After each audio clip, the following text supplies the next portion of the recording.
This video explores 15 sweets and treats every 1960s British child remembers. If this brings back memories, please let us know where you're watching from in the comments. Don't forget to like and subscribe for more nostalgic journeys through British history. #15 sweets and treats every 1960s British child remembers. Part 1. Picture yourself standing outside the corner shop on a Saturday morning in 1963, clutching a few precious coins in your hand. You could feel the weight of those threepenny bits and sixpences, knowing they held the power to unlock a world of sugary delights behind the shop door. The sweet shop was a cathedral of temptation for British children in the 1960s. Every neighbourhood had one, often run by a stern but fair shopkeeper who knew exactly which sweets you'd saved your pocket money for. These weren't the self-service superstores we know today. Oh no, you had to ask politely and wait whilst the shopkeeper weighed everything out. Let's start with the king of 1960s confectionery, the sherbet fountain. This yellow tube with its licorice dipper cost just 3p in the early 60s. You'd bite off the end of that licorice stick and use it to scoop the fizzy sherbet powder straight into your mouth. The sensation was electric, making your tongue tingle and your eyes water slightly. Bats had been making sherbet fountains since 1925, but they truly came into their own during the 60s. Every playground had at least one child with sherbet-dusted lips and a sticky licorice stick poking from their pocket. The trick was making it last all day, though most of us inhaled the whole lot within 10 minutes. Then there were Spangles, those diamond-shaped boiled sweets that arrived in 1950 but became absolutely essential by the 1960s. Made by Mars Limited, they came in distinctive packets that cost just 5p. The Old English flavour in the tartan wrapper was legendary, though Pierce swore by the original fruit flavours. You'd see children carefully rationing their Spangles throughout the school week. Each sweet lasted ages if you resisted the urge to crunch it. The slight peppermint burn of the Old English variety could clear sinuses better than any medicine your mother kept in the bathroom cabinet. Speaking of lasting power, gobstoppers were the marathon runners of the sweet world. These multi-layered spheres changed colour as you sucked them, revealing new shades beneath. A single gobstopper could last an entire afternoon if you had the patience. They cost a penny each, making them perfect for children with limited funds. The real challenge was keeping your gobstopper safe between sucking sessions. We'd wrap them in paper and tuck them away, though they always emerged covered in pocket fluff. Some brave souls would rinse them under the tap, but that felt rather unsporting somehow. Blackjacks and fruit salads were the workhorses of pocket money spending. 4 for a penny in the early 60s meant even the poorest child could afford the taste of paradise. Blackjacks were aniseed-flavoured chews that turn your tongue completely black. You'd spend hours showing off your darkened tongue to anyone who'd look. Fruit salads, their pink companions, tasted of something vaguely fruity that bore no resemblance to any actual fruit. But that didn't matter one jot. The wrapper had a little cartoon character on it, and collecting different wrappers became something of a playground obsession for the keen-eyed child. The Zucca Joe bubblegum arrived in Britain properly during the 1960s, imported from America. Each flat pink rectangle came wrapped in a comic strip featuring Joe himself with his eye patch. The gum cost 2p and tasted like perfumed rubber, but we didn't care. Blowing bubbles was an art form we practiced religiously. The comics inside were collected, traded, and memorized. Some promised prizes if you collected enough wrappers, though nobody seemed to know anyone who'd actually claimed a prize. The gum lost its flavour within minutes, but you'd keep chewing it for hours until your jaw ached. Anglo Bubbly was the British answer to American bubble gum. It cost slightly less than Bazooka Joe and came in a distinctive blue wrapper. The bubblegum cigars were particularly popular amongst boys who fancied themselves as tough characters. You'd see them strutting about with pink gum sticks poking from their mouths like miniature Humphrey Bogarts. Anglo also made those bubblegum cigarettes that would make today's health officials faint clean away. They came in packets designed to look like proper cigarette brands. Children would pretend to smoke them, puffing out imaginary clouds whilst the sweet powder coating created a brief white dust. Refreshers were those fizzy tablets that fizzed and foamed in your mouth. They cost a halfpenny each when the 60s began. The original ones were white, though coloured versions appeared later in the decade. The sensation they created was somewhere between pleasure and mild chemical burn. You dared your friends to put multiple refreshers in their mouth simultaneously. The resulting foam would overflow spectacularly, causing much hilarity in the playground. Teachers were less amused, particularly when a fizzing interfered with afternoon lessons. Moving into the realm of chocolate, no 1960s childhood was complete without the ritual of choosing from the penny tray. These wooden or cardboard trays sat on shop counters across Britain, filled with miniature chocolate bars that cost exactly 1 old penny each.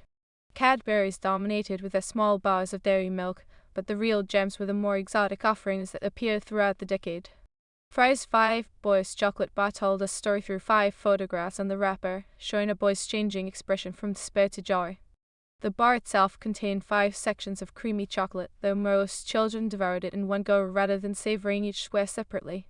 Fry's had been making chocolate since the 18th century, but the 5 Boys bar perfectly captured the 60s spirit of childhood emotions being understood and celebrated through confectionery. The packet showed real photographs, not drawings, which felt wonderfully modern at the time. Each expression had a caption underneath, from desperation through pacification, expectation, and acclamation to realization. You practiced pulling those faces in the mirror after eating your chocolate, convinced you looked exactly like the boy on the wrapper. Wagon wheels seemed impossibly enormous to young hands in the 1960s.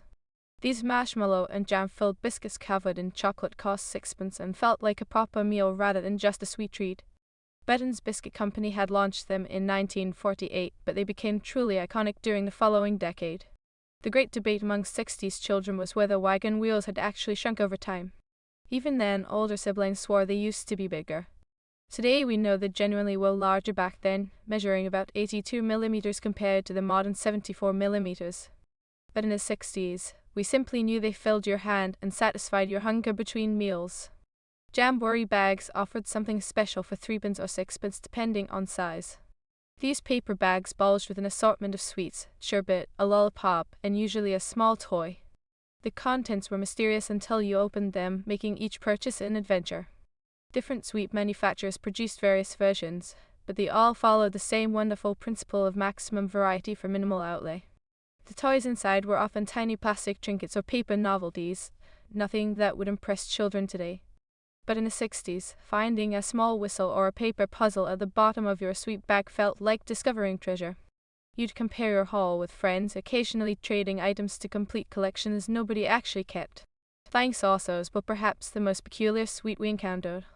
These rice paper shells filled with sherbet powder cost a farthing each at the start of the decade, rising to a halfpenny by its end.